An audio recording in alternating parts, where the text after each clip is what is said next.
Cô ấy mê mẩn anh bạn thanh mai trúc mã, chẳng bằng tôi khuyên can. Bị anh ta lừa lên giường ngon ơ. Cuối cùng còn bị hắn vắt kiệt sức. Trong tuyệt vọng, cô ấy giao cả thể xác lẫn tâm hồn cho tôi. Sau đó tôi bóp nát hệ thống của con nhỏ ác độc. Lật mặt thật của nó ra ánh sáng. Sự đẹp anh trúc mã đều cáng. Tôi van các người. Đừng mà. Trong phòng bệnh, Dư Niệm Niệm gào lên đau đớn. Nhưng đám người hại cô ấy chẳng chút nương tay. Vô tình lấy sức của cô ấy. Chẳng bằng cô vừa mất đi đứa bé. Dư Niệm Niệm đau đến tê dại. Mắt trừng trừng nhìn ra cửa. Mong Tần Châu xuất hiện cứu mình. Nhưng chờ đợi cô là giọng lạnh tanh của Tần Châu qua điện thoại. Chưa đủ, cứ lấy tiếp. Mặt cô trắng bệch, tuyệt vọng hoàn toàn. Dư Niệm Niệm khóc xé lòng hỏi Tần Châu. Rốt cục sao lại đối xử với cô thế này? Hắn là thanh mai trúc mã của cô, cũng là vị hôn phu nữa. Cô vừa mất đứa con của cả hai. Từ khi gặp Kiều Kiều, anh mới biết yêu thật là gì, Dư Niệm Niệm. Anh chưa bao giờ yêu em. Những lời lạnh buốt như củ đấm giáng vào cô. Cô vừa tự giễu vừa tuyệt vọng bật cười. Đàm Kiều Kiều, con nhỏ ác độc làm cô mất con. Giờ còn cướp vị hôn phu của cô. Hắn lấy sức cô để cứu ta. Giọt lệ cuối rơi từ khóe mắt. Dư Niệm Niệm từ từ khép mắt lại. Trong không gian đen kịt, cô ấy gặp lại tôi. Cô ấy bảo cô hối hận rồi. Lúc đầu không nghe tôi. Van này tôi giúp cô lần nữa. Tôi đồng ý. Nhưng lần này có giá. Không chỉ cơ thể cô, hồn cô cũng thuộc về tôi. Lại một ống đầy sức sống được rút ra. Y tá nhìn tay sai của Tần Châu. Mặt mày căng thẳng, sợ lấy nữa. Cô gái này sẽ ra đi thật. Tay sai Tần Châu cũng lưỡng lự. Tôi biết hắn ngại thân phận cơ thể này. Nhưng tôi bình thản nhìn thẳng vào hắn. Đôi mắt chưa tới 2 giây. Mắt hắn dần đờ đẫn. Chưa đủ thì dùng của anh. Tay bảo vệ ngoan ngoãn cầm ống tiêm. Nhưng tự trích vào cổ mình. Lần này qua lần khác, y tá sợ hãi hét lên trước cảnh đó. Ôn quá, tôi bước tới giơ ngón tay. Chạm nhẹ thái dương cô ta. Mắt cô ta lập tức đờ đẫn. Rồi kéo xác ra ngoài. Tôi cầm ống tiêm thẳng tiến lên phòng VIP tầng thượng. Công tử Tần đang đút cháo cho Đàm Kiều Kiều. Tôi thẳng tay gạt cái muỗng của hắn. Hắn nhíu mày tức giận. Quay sang nhìn tôi. Mặt mày cứng đờ ngay. Dù sao hắn đã dặn canh chừng Dư Niệm Niệm kỹ. Huống chi trong mắt hắn, Dư Niệm Niệm lúc nào cũng yếu đuối nhút nhát. Đàm Kiều Kiều nhìn tôi. Mời xốc ra. Con đấy không cam lòng. Chẳng phải bảo cô ta ngất xỉu gần ra đi sao? Có gì thì cứ trút lên tôi. Cậu tôi sức yếu, không chịu thêm tổn thương nữa đâu. Hừ, tôi cười nhạt. Sao hắn không nghĩ tới vị hôn thê của mình? Tôi đặt tay lên bụng. Sao không nhắc một câu rằng cô ấy không đáng bị hại? Nghe vậy, mặt Tần Châu cuối cùng cũng dao động. Nhưng Đàm Kiều Kiều vội ôm tay hắn. Mắt long lanh lệ. Tần Châu, anh đừng lo cho em. Kiếp này gặp được anh, em mãn nguyện lắm rồi. Tần Châu lập tức xót xa ôm chặt cô ta. Cô ta đắc ý cười với tôi. Mắt lộ rõ vẻ thù hằn. Tiếc quá, tôi chẳng đến xem kịch của cô ta. Đã mãn nguyện rồi thì trả lại tôi 2 mạng cô nợ đi. Tần Châu không ngờ tôi ra tay bất ngờ. Lúc hắn phản ứng lại, tay tôi đã kề sát mắt Đàm Kiều Kiều. Đột nhiên, một luồng sức mạnh vô hình cản tôi lại. Khi hai luồng lực giằng co, tôi nghe tiếng Đàm Kiều Kiều cầu cứu. Chính xác hơn là tiếng lòng của cô ta. Hệ thống, chẳng phải mày vừa bảo Dư Niệm Niệm ra đi rồi sao? Giờ này là sao đây, chủ nhân? Tao đã bảo mà. Phải cưa đổ nam chính đàng hoàng, mày lại muốn xử nữ chính ngay từ đầu. Giờ có chuyện rối tung hết. Tao cũng chẳng hiểu nổi chuyện gì nữa. Trong lúc đấu sức, Tần Châu nhân cơ hội nắm tay tôi. Kế hoạch tạm thất bại. Xem ra để hoàn thành tâm nguyện cô ấy, phải tốn công rồi. Đúng lúc này, mẹ Dư đến. Mẹ dẫn con về nhà. Tần Châu đinh ninh nhà Dư, chẳng dám đụng đến nhà Tần. Hắn lập tức cho đăng tuyên bố rằng hắn, Tần Châu chính thức hủy hôn với Dư Niệm Niệm. Cha Dư tức điên đập bàn. Phải biết ban đầu chính Tần Châu tán tỉnh cô ấy. Hắn biết Dư Niệm Niệm thích hắn từ nhỏ. Để chống lại cuộc hôn nhân gia tộc sắp đặt, cưới một cô gái xa lạ chưa từng gặp, hắn thà chọn Dư Niệm Niệm. Nhân lúc xây lên kế hoạch với cô ấy, Dư Niệm Niệm không biết, tất cả là do người cô yêu nhất bày ra. Vì áy náy, Tần Châu từng hứa hẹn đủ điều với cô, cũng giả bộ yêu thương ngập tràn. Tôi từng cảnh báo cô ấy. Cô ấy không phải không tin, chỉ muốn cho cả hai một cơ hội. Tiếc là cô ấy thua cược. May mà cuối cùng cô tỉnh ngộ. Nhờ tôi trả thù giúp, Tần Châu không chỉ hủy hôn với Dư Niệm Niệm, còn cắt đứt quan hệ làm ăn giữa nhà Tần và nhà Dư. Cha, đây là món quà cho cha. Cha Dư ngạc nhiên nhận lấy, rồi mặt mày bỗng phấn khích tột độ. Ông hỏi tôi món này từ đâu ra. Tôi đâu thể bảo ông. Đây là công thức tôi mượn từ kho dữ liệu nhà Tần, còn nâng cấp tối ưu hơn bản gốc. Chỉ bảo đây là thứ tôi tự nghiên cứu. Cha Dư nghe tôi nói, đầu tiên là ngỡ ngàng, rồi nước mắt tuôn trào, miệng lẩm bẩm tổ tiên phù hộ. Có món này, nhà Tần hết cửa đè nhà Dư. Cha Dư hành động nhanh như chớp, ngày ra mắt sản phẩm mới. Nhà Dư lật ngược tình thế đẹp mắt. Nhà Dư thắng lớn. Còn đám người chờ xem trò cười nhà Dư bị vả mặt đau điếng. Kể cả Tần Châu. Cũng nhờ hắn đấy. Không có cái tuyên bố của hắn, làm nóng chuyện cho nhà Dư. Tôi, người nghiên cứu, được tung hô. Đột nhiên, một nhà báo hỏi câu lạc quẻ. Cô Dư giỏi thế này, sao anh Tần lại hủy hôn với cô được chứ? Hắn nên tự biết thân biết phận từ lâu. Câu nói đâm trúng tim đen, chỉ một lời khiến Tần Châu thành trò hề giữa đám đông. Đám nhà báo cũng biết chơi chiêu. Thấy hắn định chuồn, súng lại chặn đường ngay. Tần Châu gân xanh nổi đầy trán. Chưa kịp nổi đó, Đàm Kiều Kiều thân mật khoác tay hắn. Cô Dư giỏi hay không tôi chẳng biết. Tôi chỉ biết người đàn ông của tôi rất đỉnh. Mọi người sẽ sớm thấy thôi. Ý khiêu khích rõ mười mươi. Cô ta giúp Tần Châu làm gì? Tôi biết tổng hết rồi. Lúc này một người đàn ông bước tới trước mặt tôi, cười chào tôi đầy thân thiện. Cô còn nhớ tôi không? Người từng đính hôn với Dư Niệm Niệm. Hai người gặp nhau một lần. Sau đó Tần Châu phá đám. Duyên giữa hai người đứt hẳn. Duyên phận thế là tiêu. Nhưng tôi chẳng ngờ anh ta lại xuất hiện. Chỉ thoáng gặp mặt, tôi còn tưởng cô quên tôi rồi chứ. Nghĩ tới tầm ảnh hưởng của nhà Mục ở thị trường nước ngoài, tôi mời anh ta qua khu nghỉ ngơi ôn chuyện cũ.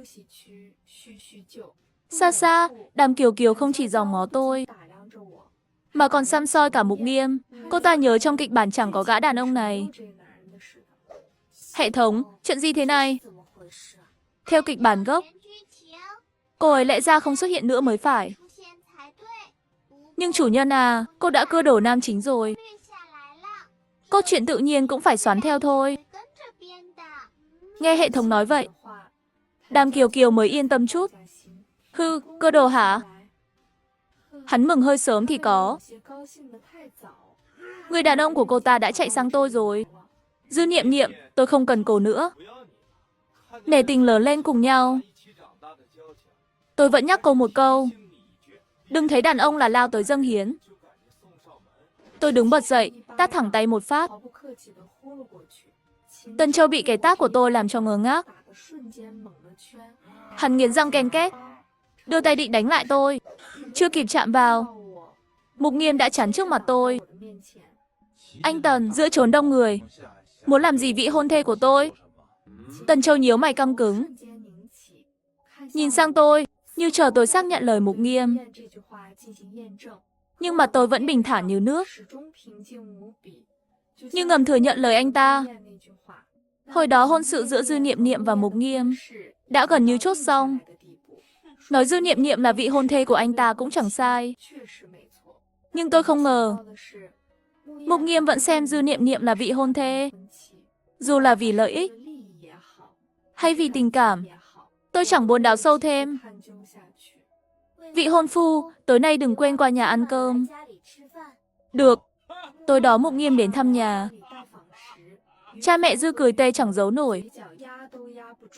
Trên bàn ăn, mẹ Dư nhiệt tình gắp thức ăn cho Mục Nghiêm. Cha Dư thì dò hỏi tài năng của anh ta. Sau bữa tối, tôi bắt đầu bàn chuyện hợp tác. Mục Nghiêm vui vẻ đồng ý. Khi tôi đăng một tấm ảnh, gia đình tôi và Mục Nghiêm vui vẻ bên nhau. Tin đồn liên minh hai nhà Dư đến Mục chính thức xác nhận. Nhưng chẳng ai tin tưởng liên minh này. Thậm chí có kẻ công khai chế nhạo nhà Mục chỉ là đồ nhặt rác. Chẳng biết Tần Châu có cố ý không? Hắn cũng công bố đính hôn với Đàm Kiều Kiều cùng lúc. Nhưng tôi chẳng chút dao động, chỉ mải nghĩ cách phá hoại nam chính. Hôm đó ở tiệm trang sức, nhân viên vừa mang chiếc vòng cổ đặt làm ra cho tôi. Một bóng người bất ngờ lướt qua bên cạnh. Chực chực, đồ rẻ tiền thế này cũng xài sao nổi. Người thế nào thì dùng đồ thế đó. Ta vênh vào trước mặt tôi. Không tát cho hai phát sao được. Tôi thẳng tay bóp bóp hai cái vào mặt à? Mày dám đánh tao? Đánh thì đánh thôi. Con phải chọn ngày đẹp sao? Hệ thống, cho tao, xử nó ngay lập tức. Xin lỗi chủ nhân. Tôi không có khả năng đó. Đàm Kiều Kiều tức đến phát điên. Gọi ngay bảo vệ tới, nhưng tôi đấm một phát ngã lăn. Đàm Kiều Kiều sốc trợn tròn mắt, sợ hãi lùi một bước. Hệ thống, sao Dư Niệm Niệm biết võ vậy? Giờ cô ta thế nào rồi? Có khi bị nam chính bỏ rơi, bất ức quá đi học võ chăng? Chết tiệt, theo kịch bản, nhà Dư lẽ ra phải bị nhà Tần nuốt chửng. Giờ không đè được nhà Dư, con để con nhỏ Dư Niệm Niệm lật ngược thế cờ. Nhưng đã sao? Tiếp theo Tần Châu sẽ gặp nhà Tống trong giới. Đến lúc đó Dư Niệm Niệm vẫn bị tôi đạp dưới chân thôi. Nhà Tống. Nguyên bản chẳng nhắc tới đoạn này. Nhà Tần cùng lắm là hào môn địa phương. Còn nhà Tống mới là đỉnh cao quyền thế. Dĩ nhiên tôi không để hắn tọa nguyện.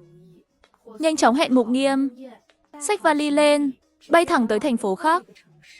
Khi tôi và Mục Nghiêm lên máy bay, Đàm Kiều Kiều đang bận rộn với lễ đính hôn. Tôi vừa xuống máy bay, mở điện thoại ra, hơn 30 tin nhắn, toàn Tần Châu gửi. Dù gì cũng là thanh mai trúc mã. Chúc phúc một câu cũng không thèm. Trước kia cứ bám lấy tôi đòi cưới. Giờ biết bám không nổi nữa. Trốn một mình đi đâu? Khóc đi Dư Niệm Niệm. Không thì tôi đính hôn thật đấy. Dư Niệm Niệm, cô dám đi với gã đàn ông khác?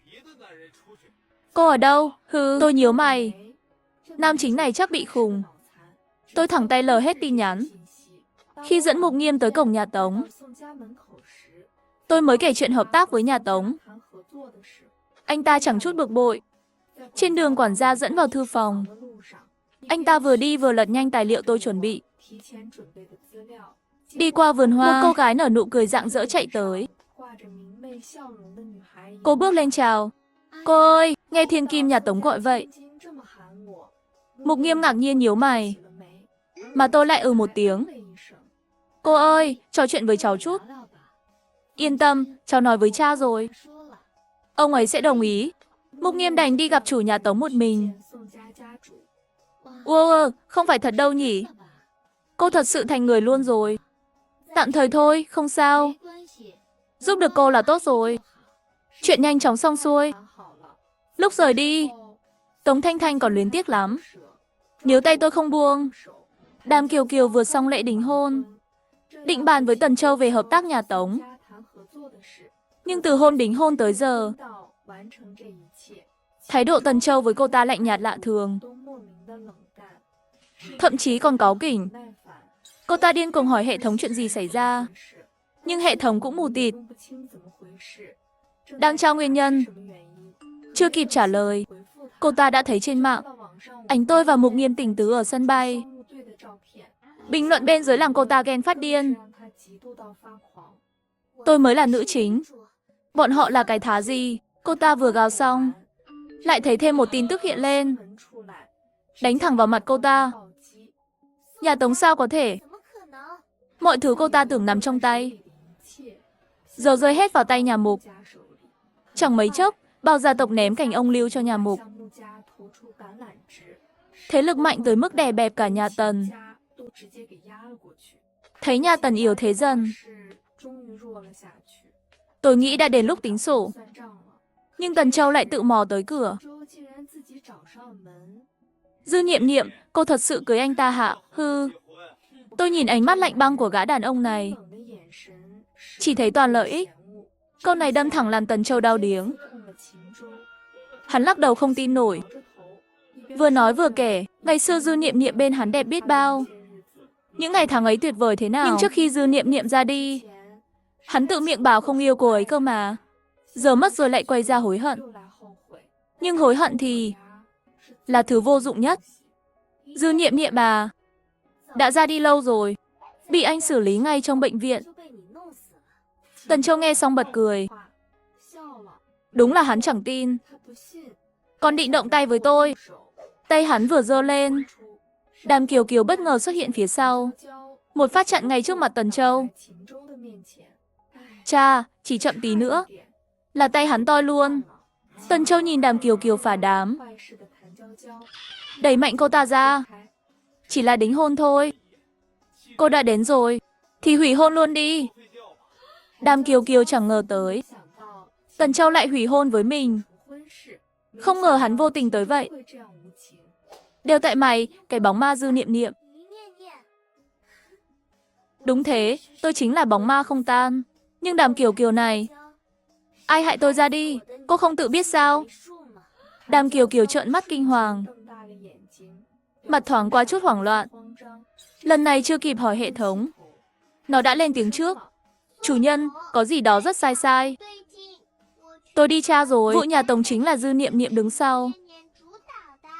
Cô ta chắc chắn cũng có hệ thống. Nếu tôi đoán không lầm, là số 5. 5 năm trước chỉ mỗi nó mất liên lạc, chưa từng về trụ sở. Cô kêu số 5 mau về trụ sở đi. Nó không dám không nghe đâu. Nữ chính sẽ chỉ còn một mình. Đàm Kiều Kiều bĩu môi bất mãn, nhưng vẫn làm theo hệ thống nói. Ra lệnh cho tôi. Số 5, không phải mày mau cút đi à? Còn dám ở lại với Dư Niệm Niệm, tao sẽ phế mày. Không khí bỗng chốc ngượng nghịu. Cô bị điên à? Tần Châu, cô ta có hệ thống đấy. Chỉ cần cưa được anh xong nhiệm vụ, cô ta sẽ nhận thưởng. Hệ thống gì? Cưa đồ cái gì? Đời nào có thứ đó? Có thật đấy. Đàm Kiều Kiều thấy tôi thừa nhận, chắc mầm hệ thống gắn với tôi. Số 5 chắc chắn đã đi rồi. Giờ tôi chỉ còn lẻ loi. Miễn Tần Châu tin cô ta, hắn sẽ xử tôi ngay. Hừ, tiếc là chẳng để cô ta toại nguyện. Tôi khẽ bước chân, chỉ 2 bước đã đứng trước mặt cô ta. Lần này, tay tôi đáp lên đầu cô ta, nhẹ nhàng bóp một cái. Tiếng kêu cứu thảm thiết vang lên. Chủ nhân, cứu tôi, mau cứu tôi, Tần Châu chẳng còn là nam chính đâu. Mất hào quang chính, Đàm Kiều Kiều cũng chẳng còn được bảo vệ. Đây là lỗ hổng tôi luôn tìm kiếm. Khi Đàm Kiều Kiều nhận ra định đánh tôi đã nhanh tay hơn, rút phong luồng sức mạnh vô hình đó ra, rồi tát một phát vào mặt Tần Châu.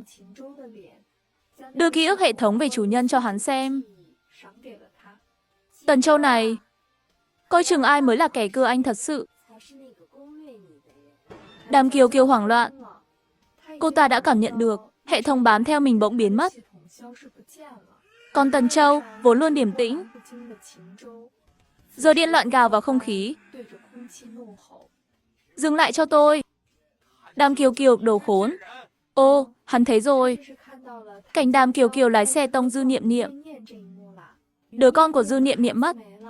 Mà gã đàn ông này, khi cô tuyệt vọng nhất, còn cho cô một câu xin lỗi. Niệm Niệm, anh không biết cô ta lừa anh, nên mới lấy nhiều sức của em thế. Rồi Tần Châu mất kiểm soát, bóp chặt cổ Đàm Kiều Kiều. Chẳng mấy chốc, cô ta ra đi. Vừa xử xong, Tần Châu ngây thơ hỏi tôi. Anh làm tốt không? Tha thứ cho anh nhé. Niệm Niệm. Lúc này Mục Nghiêm dẫn cảnh sát xông vào, túm gọn Tần Châu ngay. Mọi chuyện được phát trực tiếp ra ngoài. Cả mạng bùng nổ. Đáng lẽ tôi xử hắn luôn. Tôi cũng muốn lắm. Nhưng nghĩ lại, cứ theo luật lệ thế giới này. Khi cảnh sát dẫn Tần Châu đi, tôi bỗng nghe tiếng tít từ cơ thể hắn. Phát hiện chủ nhân đã ra đi. Hệ thống số 4 kích hoạt chế độ tự hủy. Hắn chưa kịp hiểu chuyện gì, một cơn đau dữ dội lan khắp người. Rồi hắn gục xuống trong đau đớn. Hết dấu hiệu sống. Bác sĩ kiểm tra kết luận, nhồi máu cơ tim. Nhìn xác Tần Châu, tôi bật cười. Lại phát hiện thêm lỗ hổng của kẻ cưa. Còn tôi đưa phần thưởng tìm lỗ hổng này cho Dư Niệm Niệm. Cảm ơn cô ơi. Sống tốt cho chính mình nhé. Lần này tôi tin cô ấy sẽ nghe. Tôi là một trong những người bảo vệ thế giới này. Các nữ chính của tôi đều gọi tôi là cô.